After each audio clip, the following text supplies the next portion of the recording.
A ruthless tycoon, heir to a $25 billion fortune, makes a bet to marry the first unsuitable woman he finds for a year.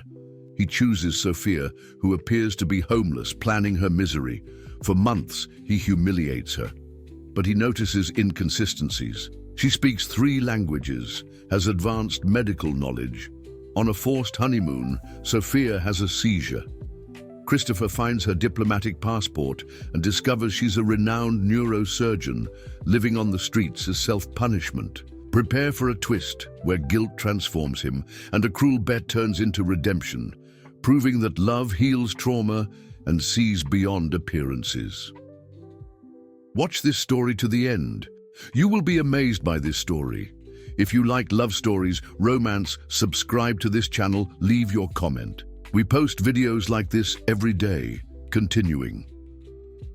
The sun hadn't yet risen when Sophia jolted awake on a park bench, her body aching and the nightmares still echoing in her mind. For the past 8 months, that bench in Washington Square Park had become her refuge, not by choice, but out of the need of a soul that could no longer find peace anywhere. At 28, Sophia carried a worn backpack containing all that remained of her former life, some medication to control her epilepsy, a passport she no longer dared to use, and a faded photo of when she received the award for Best Resident in Neurosurgery from Massachusetts General Hospital. Her brown hair, once always impeccably styled for surgeries, now fell disheveled over her gaunt face. The clothes she wore were donations from a nearby church, too large for her body, which had drastically thinned. People passed her by as if she were invisible. Some tossed coins in her direction, others averted their gaze with discomfort. Sophia preferred it that way. She preferred to be no one, rather than carry the weight of who she once was. Dr. Sophia Mendez, the prodigy neurosurgeon who had graduated from Harvard at 24 and was considered one of the brightest minds of her generation. That woman had died in an operating room 8 months ago, along with Michael, the 7-year-old boy she couldn't save. The guilt was a weight she carried in her chest like a stone. Every time she closed her eyes, she saw the face of Michael's mother. When she had to break the news, every night, she woke up to the sound of heart monitors in her nightmares. She had tried to return to work, but her hands trembled during procedures. She had tried therapy, but the words of the psychiatrists sounded hollow in the face of the magnitude of her pain. So, on a rainy autumn night, Sophia simply disappeared. She left her luxurious apartment in Back Bay, abandoned her private practice, ignored the desperate calls from her diplomat parents who lived in Washington, D.C. She chose the streets as a form of self-punishment, an exile she felt she deserved. That Tuesday morning, like every other, Sophia walked the streets of downtown Manhattan looking for odd jobs. She carried boxes, helped with moves, did anything for a few dollars to buy food. Her hands, which had once performed 16-hour surgeries, were now calloused and scratched from manual labor. It was when she stopped in front of the imposing building of Sterling Pharmaceuticals that her life took an unexpected turn. The mirrored glass building rose like a fortress in the financial heart of New York City, a symbol of the pharmaceutical empire worth billions of dollars. Sophia had chosen that spot to rest because the shade was good and there was a fountain where she could wash her face. She sat on the marble steps, leaning her head against the cool pillar. Well-dressed people entered and left the building, talking, on their phones about business, immersed in their important lives. No one noticed her. She was just another homeless person in the metropolis, part of the urban landscape that society preferred to ignore. That's when it started to rain. A fine drizzle that soon turned into a torrential downpour, typical of a New York summer. Sophia curled up against the pillar, trying to protect herself from the cold water running down her body. Her already soaked clothes clung to her skin, and she shivered violently. She knew she needed to find shelter, but she felt paralyzed, as if she had lost even the strength to move. She watched people rush into the building, protecting themselves from the rain with expensive umbrellas and waterproof coats. No one looked at her. No one cared about the soaked woman sitting on the steps. And for a moment, in a bitter irony, Sophia felt grateful for that invisibility. It was exactly what she deserved. The rain brought unwanted memories. She remembered when she worked 48-hour shifts at the hospital, saving lives, being applauded by colleagues, respected by patients. She remembered her father, the Brazilian ambassador to Chile, always proud to introduce her as "my daughter," the neurosurgeon. She remembered her mother, a renowned diplomat who dreamed of seeing her follow in the family's footsteps. But all these memories were cut short by the image of Michael, the boy who had arrived at the hospital after a bicycle accident with severe head trauma. The surgery was experimental, risky, but it was the only chance. Sophia had done everything right, followed all the protocols, but sometimes medicine wasn't enough. Sometimes, even when you give your best, you lose. Rational guilt had turned into pathological guilt. Sophia could no longer forgive herself. She couldn't accept that doing your best sometimes wasn't enough. She had convinced herself that she didn't deserve the comfortable life she had, didn't deserve the respect she received, didn't deserve anything other than the suffering she had chosen for herself. When the rain finally stopped, Sophia remained motionless on the steps. Her clothes dripped, forming a small puddle around her. The sun began to appear between the clouds, creating golden reflections in the glass of the building.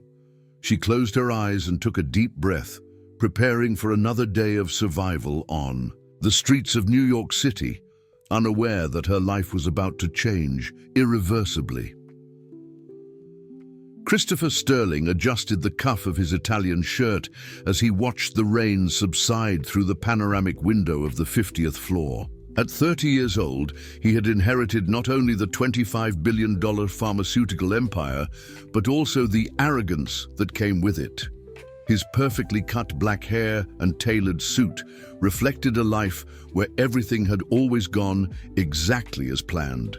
The intercom buzzed. "Mr. Sterling, your friends have arrived for lunch," the secretary announced, with the carefully neutral voice that all employees used with him. In the exclusive restaurant on the top floor, Christopher found Richard Adler, heir to a mining company, and Fernando Cortez, owner of a hotel chain. The three formed the core of a group that entertained themselves with increasingly elaborate and cruel games, always involving absurd sums of money. "You should have seen the waiter's face when I told him he was fired for spilling a drop of wine on the tablecloth," Fernando laughed, cutting into his imported salmon. "Weak," Richard scoffed. "Last week I made my driver drive 3 hours to the Hamptons just to get a sandwich I saw online. On the way back I said I'd changed my mind." Christopher smiled with disdain. "You guys lack creativity. Real power isn't humiliating employees. It's proving you can manipulate any situation, bend anyone to your will." "Big talk," Richard taunted, "but you've never really proven it. You've always had it easy, born rich, inherited everything ready-made." The comment touched a nerve.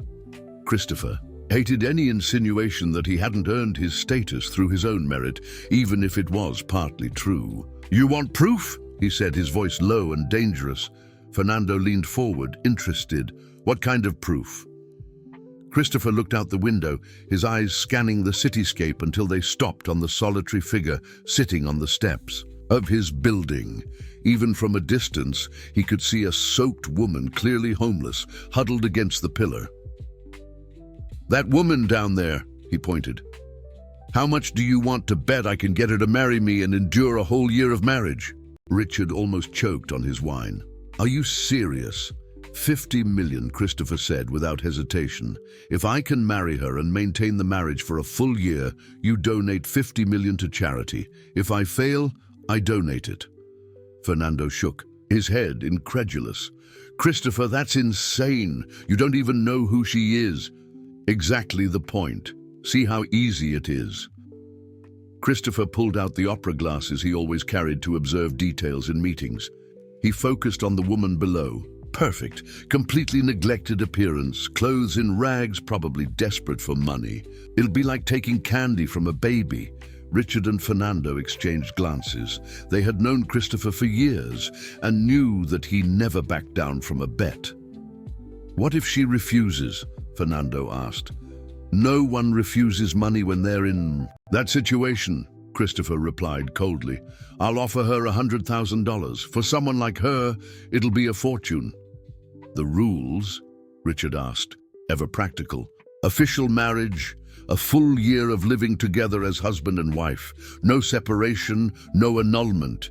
If she gives up, or if I can't keep her for 12 months, I lose the bet." "And she can't know about the bet," Fernando added. "Obviously, I'll make up some story about an inheritance, legal issues that require marriage. You underestimate my persuasive ability." The three sealed the agreement with a handshake, as they had since their boarding school days. For Christopher, it was more than a bet. It was a matter of pride. He needed to prove that he could control any situation, manipulate anyone. 20 minutes later, Christopher left the building wearing more casual but still visibly expensive clothes. He approached the woman on the steps with the calculated smile he used in important negotiations. Sophia didn't notice him until his shadow blocked the sun. She looked up, meeting a tall man with striking features and a confident demeanor. There was something predatory in his smile that made her instinctively shrink back. "Hello," Christopher said, his voice smooth but with a natural authority. "My name is Christopher. May I sit down?" Sophia nodded hesitantly. She wasn't used to being approached by well-dressed people, especially men who clearly came from another social world. "I have an unusual proposal for you," he continued, sitting down beside her as if it were the most natural thing in the world. "First of all, what's your name?" "Sophia," she replied, her voice hoarse from not speaking much. "Sophia, beautiful name." His smile widened. "Sophia, I need to get married." She blinked, confused. "Excuse me?" "Inheritance issues, very complicated to explain. I need a wife for a year, just on paper. In exchange, I'll pay you $100,000. Christopher studied her reaction carefully. "I know it sounds crazy, but it's completely legal. A year of marriage, you receive the money, we go our separate ways." Sophia felt her heart race. $100,000 was more money than she could imagine in her current situation. She could rent a room, buy clothes, maybe even seek medical help for her problems. "Why me?" she asked, suspicious. "Honestly? Because you need the money and because you don't know me. No emotional complications, no expectations, purely professional." Christopher maintained a casual tone, as if he were discussing the weather. Sophia looked at her own dirty hands, then at the elegant man beside her. There was something wrong with this proposal, but need spoke louder than prudence. "How do I know this isn't some kind of scam?" Christopher pulled out his wallet and showed a wad of cash. "Here's $5,000 as a sign of good faith. The rest you receive when we sign the papers." The sight of the money made Sophia tremble. She hadn't seen a $50 bill in months. "A whole year?" she asked, her voice weak. "1 year. After that, we each go our own way. You with $100,000 to start over." Sophia closed her eyes. She felt like she was making a pact with the devil, but the devil was offering a chance of survival, a chance to perhaps find the strength to rebuild something of her shattered life. "Okay," she whispered. "I accept." The courthouse downtown smelled of old paper and bureaucracy. Sophia was sitting in a plastic chair wearing a simple dress that Christopher had bought at a discount store the day before. It was navy blue, discreet, but it was clean, a luxury she had forgotten about for months. Her hands trembled slightly as she held the identification documents that Christopher had helped her renew. Christopher arrived 10 minutes late, talking loudly on his cell phone about a board meeting. He wore a dark grey suit that cost more than the annual income of most people present in the courthouse. When he hung up the phone, he looked at Sophia, as if he were evaluating a corporate acquisition. "Ready for this?" he asked, without any trace of nervousness or emotion. "Ready," Sophia replied, although she wasn't sure of anything. The courthouse clerk, a middle-aged man with thick glasses, called them to sign the documents. Christopher had chosen that location deliberately. It was discreet, quick, and didn't ask unnecessary questions about unconventional marriages. "Mr. Sterling," the clerk said, recognizing the last name, "everything is in order. We just need the signatures and the two witnesses." The witnesses were Richard and Fernando, who had arrived minutes before with poorly disguised smirks. They observed Sophia with a mixture of curiosity and disdain, as if she were a zoo animal. Sophia noticed the looks but pretended not to see them, focusing on signing her name on the documents with the shaky handwriting of someone who hadn't written in a long time. "Congratulations to the newlyweds," the clerk said without enthusiasm, stamping the last paper. Richard couldn't contain a muffled laugh. "What an exciting ceremony," he muttered to Fernando, low enough for Sophia not to hear clearly, but loud enough to humiliate her. Christopher didn't show any embarrassment. He put his copy of the documents in his suit jacket and turned to Sophia. "Done. Now you're my wife." The word wife came out of his mouth as if it was something unpleasant. Leaving the courthouse, Christopher stopped on the sidewalk and looked at Sophia. "We're going to my place. You'll live there during the year." Christopher's apartment was in one of the most exclusive neighborhoods in New York City, a penthouse that occupied the entire top floor of a residential building. Sophia had never seen so much luxury concentrated in one place. The floor was made of imported marble. The floor-to-ceiling windows offered a panoramic view of the city, and every piece of furniture seemed to have been chosen by an international decorator. "Some rules," Christopher said, walking through a room as if he were giving a business presentation. "You'll sleep in the maid's room at the end of the hall. Don't touch anything that isn't expressly permitted. Don't receive visitors without my authorization. And don't delude yourself into thinking this is some kind of fairy tale." Sophia nodded in silence, feeling completely out of place in that environment. Her bare feet sank into the Persian rug as she followed Christopher to the small room at the back of the apartment. It was clean and had a simple bed, but compared to life on the streets, it seemed like a palace. "There are clothes in the closet," Christopher said, pointing to a small wardrobe. "Nothing designer, just enough so you don't embarrass me when we're in public together." "Thank you," Sophia murmured, the first word she had managed to utter since they entered the apartment. "Don't thank me. It's a business transaction, nothing more." He paused at the door. "Oh, and Sophia, when we have to appear together in public, you'll smile and pretend we're a happy couple. Don't embarrass me." In the first few weeks, Christopher established a cruel but efficient routine. Sophia woke up early, prepared his breakfast, and then disappeared from the apartment while he worked from home. She wandered the city, feeling strange in clean clothes and with a wallet with some money, but without the courage to do anything meaningful with that temporary freedom. At night, when Christopher arrived from social gatherings or business dinners, he made a point of treating her like a servant. Sophia ate alone in the kitchen while he dined in the dining room, watching television or talking on the phone about matters she didn't understand. "You could have at least washed the dishes," Christopher said one night, entering the kitchen where Sophia was finishing a sandwich. "Just because you're living here for free doesn't mean you don't have to be useful." "Sorry," Sophia replied. Automatically, she had developed the habit of apologizing for everything, for breathing too loudly, for using the bathroom when he was around, for existing in the same space as him. Christopher watched her wash the dishes, noting how her hands moved with a curious precision. There was something in the way she held the objects, an almost surgical care that didn't match the image he had created of her. But he dismissed the thought. It was probably just a habit of someone who had lived with very little and now took care of each object as if it were precious. One night, while Christopher was hosting some colleagues for an informal meeting, he called Sophia into the kitchen. "Come here," he ordered, his voice rough. Sophia appeared at the living room door, shy and uncomfortable with the presence of well-dressed strangers who looked at her with poorly disguised curiosity. "Guys, this is my wife Sophia," Christopher said with a smile that didn't reach his eyes.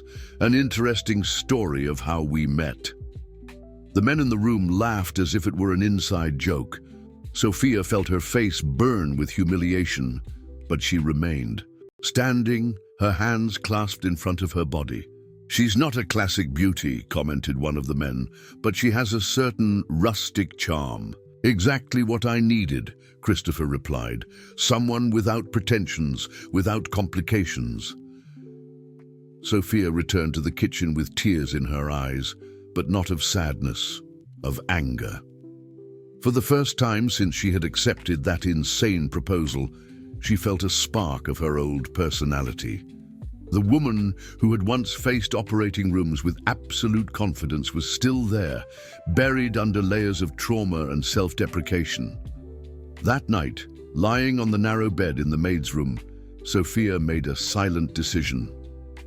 She would endure that treatment because she needed the money, because she had no alternative, but she would not allow Christopher to completely destroy who she had been.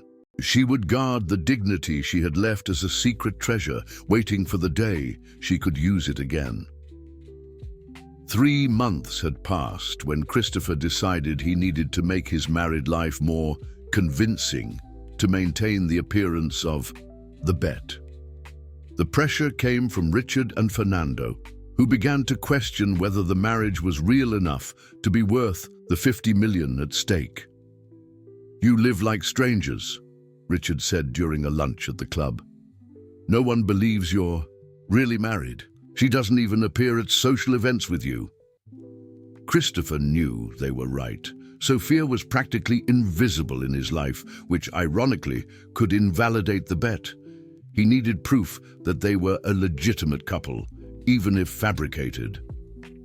"Fine," he said, annoyed. "I'll take her to some events, do the whole song and dance." The first public appearance would be at the gala of the New York City Foundation, an event where the New York elite gathered to show off their charity. Christopher informed Sophia the day before, without any regard for her feelings. "Tomorrow night you're coming with me to a gala," he announced, entering her room without knocking. "I bought a dress. I hope you don't embarrass me." The dress was elegant but conservative, black and simple, clearly chosen not to draw attention. Sophia held it against her body, feeling the fine and expensive fabric between her fingers. It had been so long since she'd worn something like that, she had forgotten how it felt to wear beautiful clothes. The next day, Christopher hired a hairdresser and makeup artist to fix Sophia. The professionals worked in silence, transforming her dry hair into soft waves and covering the marks of her hard life with foundation and concealer. When they finished, Sophia barely recognized herself in the mirror. "Better," Christopher said, assessing the result as if it were a finished product. "At least now you look presentable." The gala was being held at Cipriani, transformed into a luxurious ballroom on Fifth Avenue for the occasion. Sophia held Christopher's arm as they entered, feeling hundreds of curious eyes on her. The women present wore jewelry that cost more than cars, and the men discussed million-dollar deals between glasses of imported champagne. "Christopher," greeted a middle-aged blonde woman clearly from high society. "I can't believe you finally got married. And who is this lovely creature?" "This is Sophia, my wife," Christopher replied, his hand possessively on her back. "Sophia, this is Helen Fairchild from the Fairchild Holdings family." Sophia smiled shyly and greeted the woman, who studied her with piercing eyes. "How interesting. Where are you from, dear? Your face is familiar." Sophia's heart raced. Helen Fairchild was known for frequenting the same social circles as her diplomat parents. There was a real chance of being recognized. "From upstate," she replied quickly, lowering her eyes. "How charming," said Helen, but her tone suggested that there was something that didn't fit. Christopher always had refined taste. As the night progressed, Christopher enjoyed introducing Sophia as his wife, observing people's confused and sometimes condescending reactions. He kept her close like a trophy, but talked about her as if she weren't present. "It's amazing how a good appearance can transform anyone," he commented to a group of businessmen, while Sophia stood beside him pretending not to hear. "Sophia here is an interesting project. I'm teaching her about our society." The group's laughter cut through Sophia like blades. Each humiliating comment made her shrink more, until she felt like she was disappearing even though she was in the middle of the crowd. The most difficult moment came when Dr. Alan Ramsey, medical director of one of the largest hospitals in New York, approached the group. Sophia recognized him immediately. They had worked together on some medical conferences before her life fell apart. "Christopher Sterling," said Dr. Ramsey, extending his hand.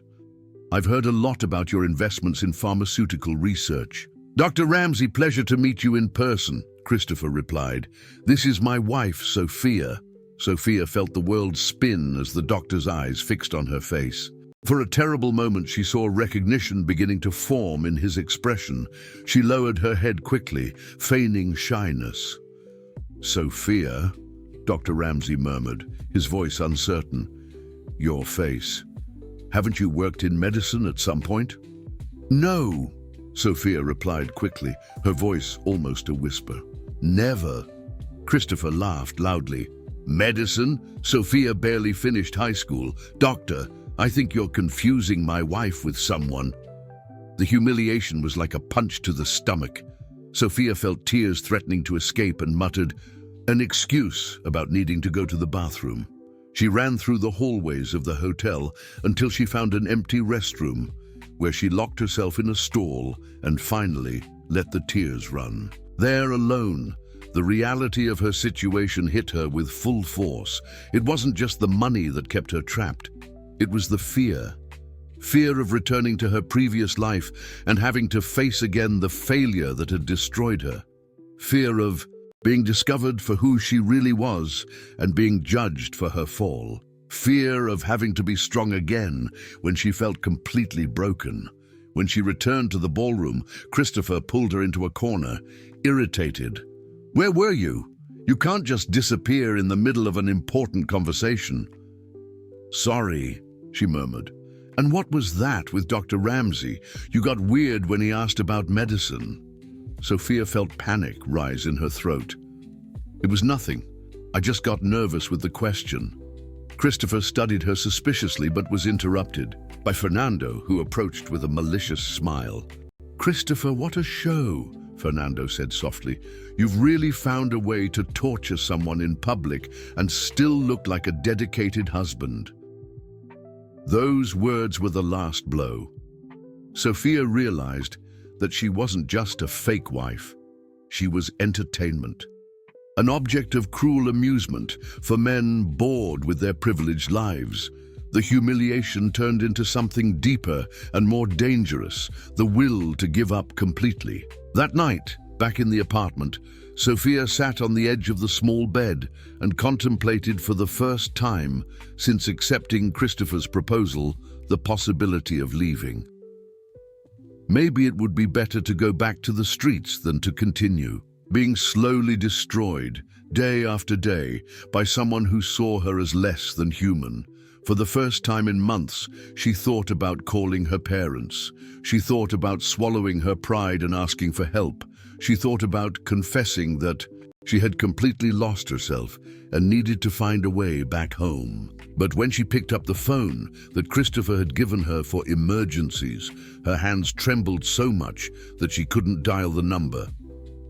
The crisis came on a Thursday morning when Sophia least expected it. She was in the kitchen, preparing Christopher's breakfast when the world began to spin violently. The lights in the apartment became bright spots that danced in her vision, and a familiar buzzing filled her ears. "No, not now," she murmured, trying to lean on the kitchen counter. But epilepsy didn't follow convenient schedules. Her body began to shake uncontrollably, and she fell to the cold marble floor, convulsing. The coffee cup she was holding shattered beside her, spilling hot liquid and porcelain fragments on the floor. Christopher heard the noise from the office and came running, finding Sophia on the floor, her body rigid in violent spasms. For a moment he was paralyzed. He had never witnessed a seizure and had no idea what to do. "Sophia!" he shouted, kneeling beside her. "What's happening?" She couldn't answer. Her consciousness floated between the present and the traumatic memories that always accompanied the seizures. She saw Michael's face, heard the alarms of the hospital monitors, felt the crushing weight of the guilt she carried. Christopher grabbed the phone to call an ambulance, but before he could dial, he remembered her words weeks before about not wanting doctors. Now he understood why.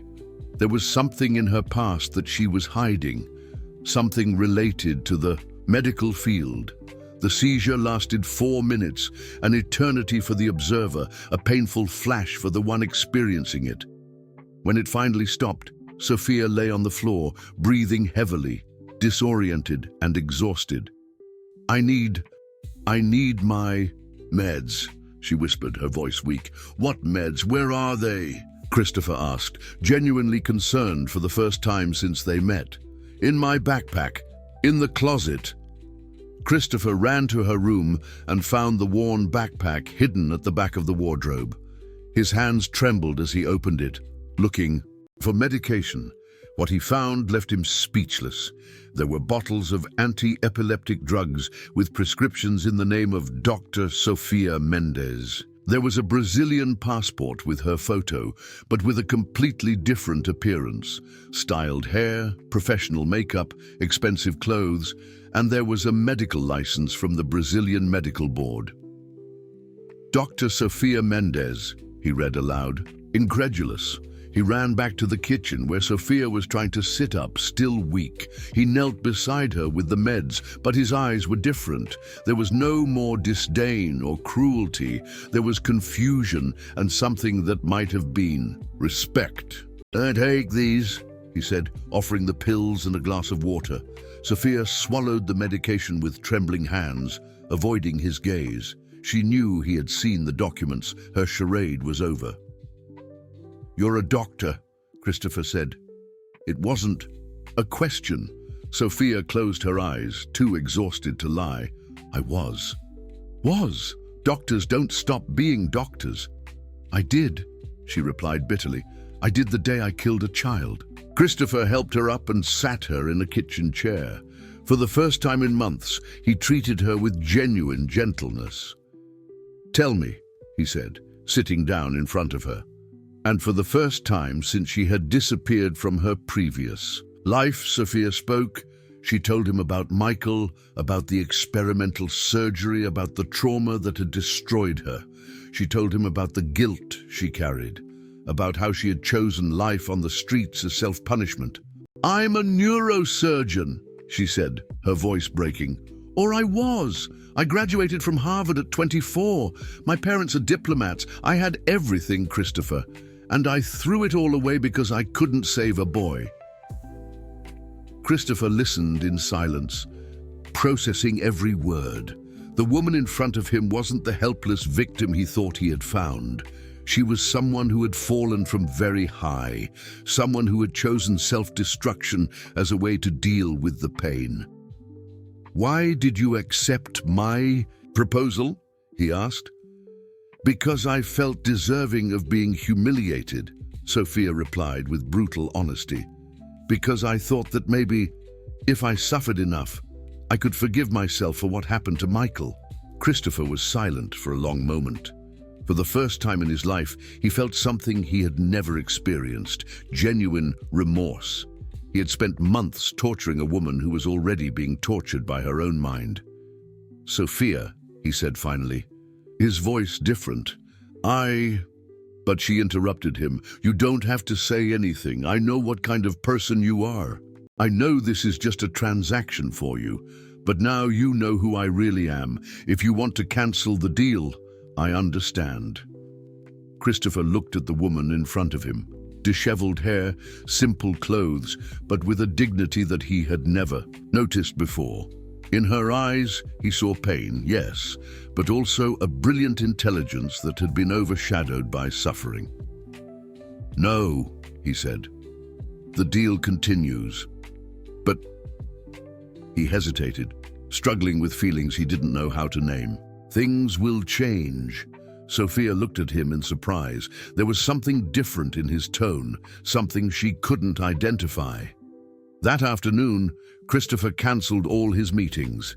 He stayed in the apartment, watching Sophia rest after the seizure. For the first time, he really looked at her, not as an object of amusement, but as a person, and what he saw disturbed him deeply. He saw a brilliant woman who had punished herself beyond any reasonable measure. He saw someone who had sacrificed everything for a mistake that any doctor could have made. He saw a wounded soul who had found in him not a savior, but an additional tormentor. And for the first time in his privileged and cruel life, Christopher Sterling felt ashamed of what he had become. That night, when Sophia was sleeping, he called Richard. "I want to call off the bet," he said. "What? Why?" Christopher looked towards Sophia's room, "Because some things are more important than money." By 2 weeks had passed since the seizure, and Christopher had completely changed his behavior. He treated Sophia with kindness, asked about her health, even suggested that she eat in the dining room with him. But for Sophia, the sudden kindness was almost worse than the previous cruelty.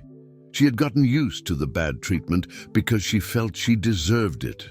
Christopher's kindness forced her to confront a truth she had buried deep in her mind. Maybe she didn't deserve so much suffering after all, and that possibility terrified her. "You should consider going back to work," Christopher said during dinner on a Thursday. "I know doctors at New York Presbyterian Hospital. I could get you a position." Sophia dropped her fork on the plate, the sound echoing through the silent apartment. "I can't." "Why not? You're a brilliant neurosurgeon. Just one case gone wrong doesn't define your entire career." "You don't understand," she said, abruptly rising from the table. "I can't operate anymore. I can't hold a scalpel without seeing Michael's face. I can't save lives when I'm the one who took one." Christopher tried to approach her, but Sophia recoiled. "Sophia, listen to me." "No!" she shouted, the words coming out in English before switching back to Portuguese.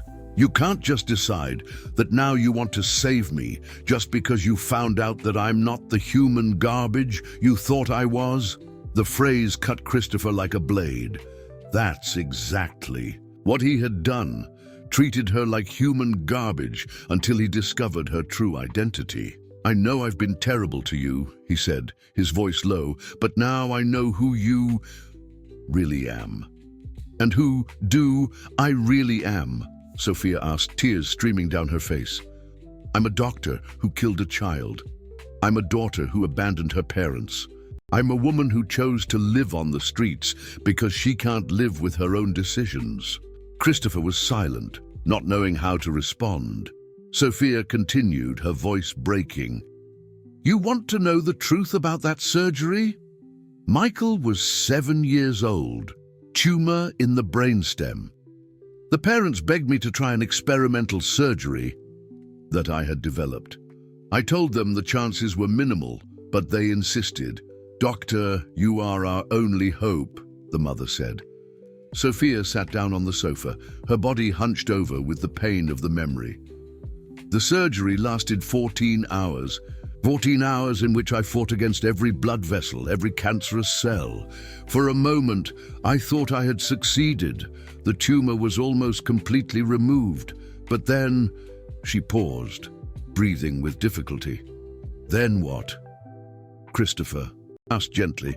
"A microscopic artery that I hadn't seen, a cut of 2 millimeters. Michael began to bleed internally. In 15 minutes, we lost him." Christopher felt his stomach churn, not from the medical description, but from the absolute pain in Sophia's voice. "The parents forgave me," she continued. "They said I had given them hope when there was none. But I couldn't forgive myself, because deep down, I knew there was a part of me that wanted that surgery to succeed, not just for Michael, but for me. For the recognition, for the award, for the glory of being the doctor who saved a hopeless child." Sophia. And you know what's worse? After Michael's passing, I analyzed every second of that surgery. And I realized that if I had been more conservative, if I hadn't tried to remove the last fragments of the tumor, he would still be alive. He would have had a few months, yes, but he would be alive. I chose to try to be a hero instead of just a doctor. Christopher sat down beside her on the sofa, keeping a respectful distance. "You were trying to save him." "I was trying to save my ego," Sophia replied bitterly. "And because of that, Michael is in the cemetery." The silence that followed was heavy and painful. Christopher tried to find words of comfort, but realized that anything he said would sound empty in the face of the magnitude of Sophia's pain.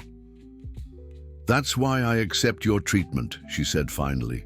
"That's why I deserve to be humiliated, because in the end, I'm a murderer disguised as a doctor." "Don't say that." "Why? It's true." Sophia got up again, walking to the window. "And you know why I can't go back to operating? Because I'm afraid that next time it won't be an accident. I'm afraid that my arrogance will kill another child." Christopher watched her reflection in the window glass. Sophia looked like a ghost of herself, even with the clean clothes and medical care he had provided. "Sophia, you saved hundreds of lives before Michael. And does that matter? Would you kill 100 people to save 1,000? Is one life worth less than many?" The question hung in the air. Christopher realized that he was facing something much bigger than medical trauma or professional guilt. Sophia had built a philosophical prison for herself, where every angle led back to the same conclusion. She was unforgivable. "My parents called yesterday," she said suddenly, still looking out the window. Christopher startled. "How did they get your number?" "I have an old cell phone that I only use for emergencies. They found out I was in New York through diplomatic friends." Sophia laughed without humor. "They want to see me. They want me to come home. My mother cried on the phone." "And what did you say?" "That I'd think about it." Sophia turned to face him. "But I won't. I can't look them in the eyes knowing what I've become. I can't go back to that life pretending I'm not a murderer." "Then what are you going to do?" Sophia was silent for a long moment. When she answered, her voice was frighteningly calm. "I'm going to fulfill our agreement until the end. I'm going to stay here for the 9 months that are left.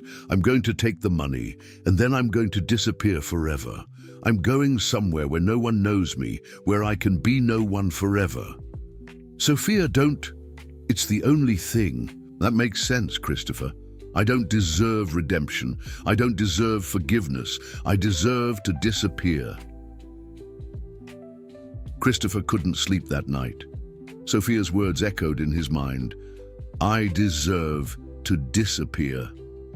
For the first time in his life, he felt completely helpless in the face of a problem that money couldn't solve. He had spent months destroying a woman who was already destroyed, and now that he wanted to help her, she was determined to self-destruct completely.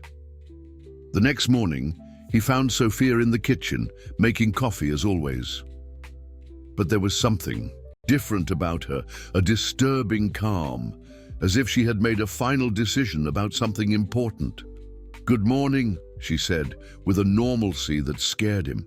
"Sophia, about what we talked about yesterday." "I don't want to talk about it," she interrupted, serving his coffee. "We have an agreement. I'm going to fulfill my part." Christopher watched her move around the kitchen with mechanical efficiency. It was as if she had turned off some essential part of herself during the night. "I need to travel for work today," he said, testing her reaction. "Meeting in Stamford. I'll be back tonight." "Okay," Sophia replied without showing any emotion. But Christopher didn't go to Stamford. Instead, he drove to the office of Dr. Alan Ramsey, the doctor who had almost recognized Sophia at the gala. He needed to fully understand who the woman living in his house was. "Dr. Ramsey," Christopher said, entering the elegant office. "Thank you for seeing me on short notice. Mr. Sterling, how can I help you?" Christopher took a deep breath before continuing. "At the foundation gala, you asked if my wife had ever worked in medicine." "Yes, I remember. She denied it, but I was sure I had seen that face somewhere." "Doctor, my wife is Sophia Mendes, the neurosurgeon." Dr. Ramsey leaned forward, his eyes widening. "Dr. Sophia Mendes? The Harvard prodigy? But she disappeared months ago. No one knows where she is. She's in my house, and she's slowly killing herself because of what happened to a child named Michael." The doctor was silent for a moment, processing the information. "Michael Santos. I remember the case." The entire medical community was shocked, not by the surgery, but by Dr. Sophia's disappearance. "What do you mean?" "Mr. Sterling, that surgery was a miracle.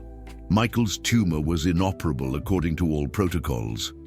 No neurosurgeon in the country would have attempted it. Dr. Sophia developed a technique, completely new, published articles, gave hope to hundreds of families with similar cases." Christopher felt something cold run down his spine.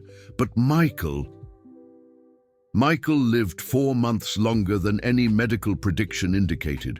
4 months that he spent conscious, playing, laughing with his family. Dr. Sophia's surgery gave him those months and more.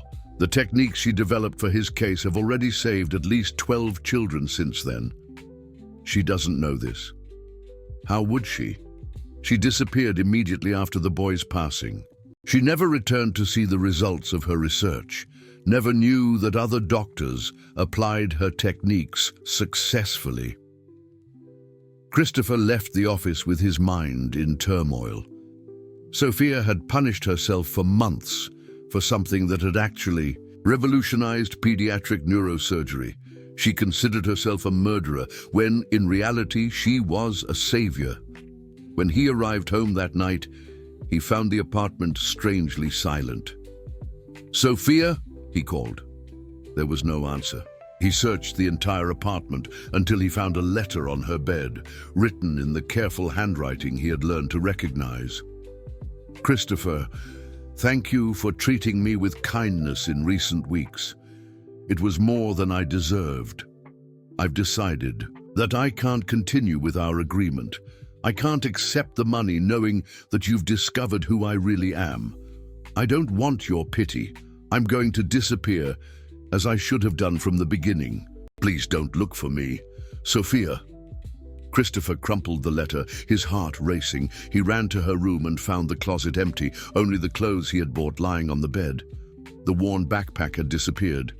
He grabbed his car keys and left, driving aimlessly through the streets of New York City. Where would a woman in despair go in a city of 8 million people? Then he remembered, she always returned to familiar places when she was in crisis. He drove to Washington Square Park, where he had found her months before. There was no sign of her. He tried New York Presbyterian Hospital, the surroundings of his building, all the places he could imagine. For 2 hours he searched, calling her cell phone, which went straight to voicemail. He was about to give up when he saw her. Sophia was sitting on a bus bench on 5th Avenue, her backpack beside her, watching the city move as if it were the last time. Christopher stopped the car and ran to her. "Sophia!" She looked at him in surprise, then with resignation. "How did you find me?" "It doesn't matter. He sat down next to her on the bench, ignoring the curious glances of passers-by. "You can't disappear." "I can and I will. It's better that way." "For whom?" "For you. For the children you can still save. For Michael." Sophia turned to face him, her eyes flashing with anger. "Don't you dare use his name against me. I'm using it in favor of you." Christopher took a deep breath, knowing he only had one chance. "I spoke with Dr. Ramsey today." "What?" "He told me about the techniques you developed for Michael's surgery. 12 children, Sophia. 12 children have already been saved using your methods." Sophia turned pale. "You're lying." "I'm not. Michael gave you 4 months more of life than any doctor had predicted, and your techniques are saving other children right now." "Stop," she whispered, her hands trembling. "I'm not going to stop. Because you need to know the truth. You're not a murderer, Sophia. You're a savior who tortured herself for doing cutting-edge medicine, for trying the impossible." Sophia stood up from the bench, staggering. "You don't understand. I saw him. I saw the light go out in his eyes. And he saw love in your eyes. He saw hope. He saw someone who fought 14 hours to give him more time with his family." Christopher stood up too, gently holding her arms. "Sophia, you can choose to carry this guilt forever and waste a talent that can save hundreds of lives. Or you can honor Michael's memory by continuing to fight for the children who can still be saved." Sophia looked into his eyes, and for the first time in months, Christopher saw a glimpse of the brilliant doctor she had been. But he also saw fear. Fear of trying again. Fear of failing again. Fear of believing that maybe she deserved forgiveness. "I can't," she said, her voice breaking. "I can't anymore." "Then I'll help you," Christopher replied. And at that moment he knew he was willing to do anything to see Sophia healed, not because he felt guilty, but because he had fallen in love with the extraordinary woman hidden beneath all that pain. Sophia stepped away from him, tears streaming down her face. "You don't understand, Christopher. It's not just about Michael. It's about who I've become. I'm a coward who ran away when things got tough. I abandoned my parents, my patients, my entire life. And I'm a cruel man who tortured an innocent woman for amusement," Christopher replied, his voice firm. "If you don't deserve forgiveness, then neither do I. But I'm here, trying to be better, trying to fix what I broke." Sophia stopped walking, his words echoing in her mind. "Why are you doing this? Why do you care?" Christopher hesitated for a moment, then decided to be completely honest. "Because I've fallen in love with you, Sophia, not with the brilliant doctor, not with the daughter of diplomats. I've fallen in love with the brave woman who survived on the streets, who endured my cruelty in silence, who carries the pain of others as if it were her personal responsibility to save the world." The words hit Sophia like an electric shock. "You can't be serious." "I am, and I know you feel something for me too, even after everything I've done." Christopher approached her again. "Sophia, you've transformed me. You've shown me that there's something beyond money and power. You've taught me what it means to truly care about someone." "Christopher, let me finish." He took an envelope out of his pocket. "This is the full confession about our bet.